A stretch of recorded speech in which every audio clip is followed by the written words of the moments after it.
Hello friends! For today's video, magluluto ako ng miswa. Siyempre, first time ko ulit lutuin to. Gumamit ulit ako ng butter, tapos ako ginisa yung bawang. Lulutuin muna nating mabuti yung bawang hanggang sa maging brown ito. Mas masarap kasi pag ang bawang ay medyo brown na. Ayan, nakikita nyo, medyo nagpa-brown na yung bawang. Nagpa-brown na siya. Nung nag-brown na yung bawang, sinunod ko nang inilagay ang sibuyas. Siyempre, kagaya ng bawang, kailangan natin lutuin din mabuti yung sibuyas para mas lumabas o kumatas yung sarap talaga nila. Ano daw? At kapag luto na pati yung sibuyas natin, pwede natin ilagay yung sardines. Mega sardines na pala ginamit ko dyan. So, kasi yung alat niya. Malinamnam din. Ayan, haluin lang natin silang lahat.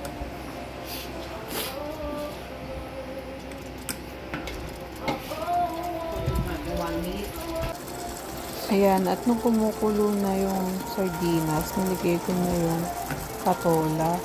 Nabili nga pala ni Chogi dyan na patola. Medyo magulang na. Kasi, ang hirap na niyang kainin. Hirap na nguyain. Tapos, pinalo ko lang. Ayan, pinagbanding ko lang silang lahat. Tapos, kapag nahalo mo na, pwede mo nang lagyan ng tubig. Sinimot ko nga pala yung sauce ng mega sardines. Sayang din naman kasi. Tapos, dadagdagan ko pa ulit ng tubig yan. Medyo palaputin lang natin ng konti yung patola kasi matigas na nga siya at saka medyo magulang na nga yung patola. Kaya dapat malambot siya at malutong mabuti. Saka ako na nilagyan ng ground pepper at saka patis. Siyempre, hindi mawawala si patis.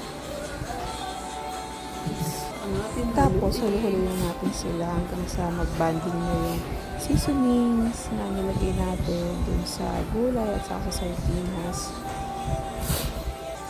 Another achievement na naman para sa sarili ko. Salamat sa Panlasang Pinoy dahil sa recipe ito, natutunan ko siyang lutuin. Sobrang simple lang, promise. Saktong-sakto din to sa tag-ulan. Sarap, guys. Try nyo din lutuin. Pakuloy ulit natin. Ayan. At nung kumulo na ang ating patola, nilagay ko na dyan yung miswa. Medyo nagkalat pa nga ako ng konti dyan. Kumalat yung miswa sa gilid. Di na pinakita ni Chogi. Pagkalagay ko ng miswa, ikinalat ko na nga lang yan. Spread ko na lang siya, guys. Tapos, pakuluin mo lang ng konti yan. Ayan, at nilagay ko na nga dyan yung onion rings. Ay, onion leaf pala. Yung toppings. Is konting pakulo lang.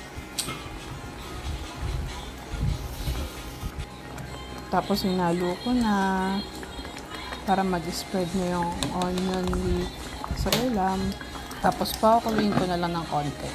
Tadan! Luto na ang ating miswa.